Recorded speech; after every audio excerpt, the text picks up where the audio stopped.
The massive package announced by Number 10 today is evidence of the UK's rising potential less than 6 months after the Brexit transition period drew to a close.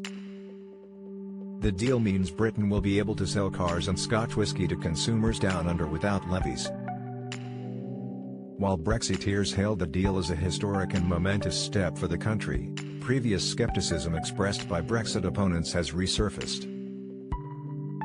After Britons voted to break ties with Brussels in the June 2016 EU referendum, Brexit critics were quick to list their reasons why the UK would fail to prosper outside of the Club of Nations.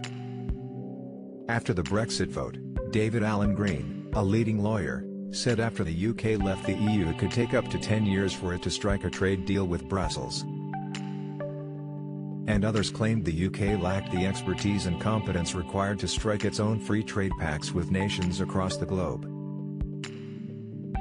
Labour peer and outspoken Remain campaigner Andrew Adonis said in 2017 that it was folly to even try negotiating bespoke deals after Brexit given a lack of negotiators. Today he took to Twitter to issue a sheepish response to the UK's announcement.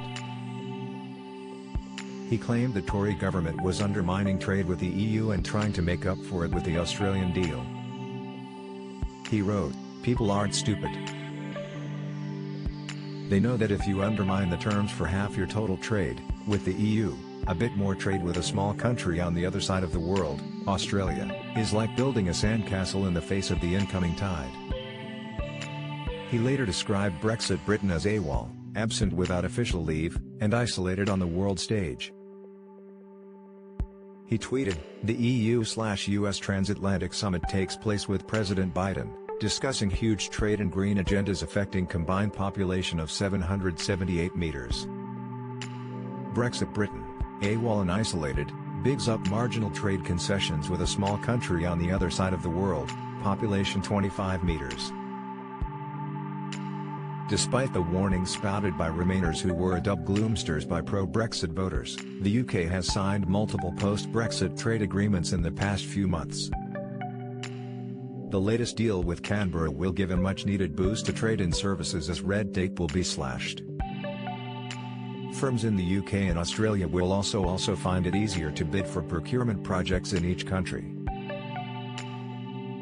The Aussies will receive generous quotas for tariff-free shipments of beef and lamb into Britain. The quotas will steadily increase until tariffs are abolished after 10 years. Further safeguard duties covering the following 5 years will kick in if imports exceed certain thresholds during a calendar year, according to the Australian government. While Downing Street has described these measures as a 15-year protection for British farmers against tariff-free imports from Australia, it currently means the Aussies can greatly ramp up its exports of red meat before tariffs become an issue. Australia will be given immediate access to a duty-free sheep meat quota of 25,000 tonnes when the deal starts, far in excess of shipments to Britain of 7,788 tonnes made in 2019, according to Australian government data. By contrast, Australia often uses up its duty-free sheep meat quota for the entire European Union, which currently stands at 19,186 tonnes. So unlike with the EU, Britain's trade deal means that Australian exports of red meat to Britain can rise sharply before tariffs become an issue. The Prime Minister tweeted a snap of himself and Australian Prime Minister Scott Morrison to celebrate the deal. He is seen handing a packet of Penguin chocolate bars to Mr. Morrison in exchange for Tim Tams, the famous Aussie treats. Mr. Johnson said, "The deal is done.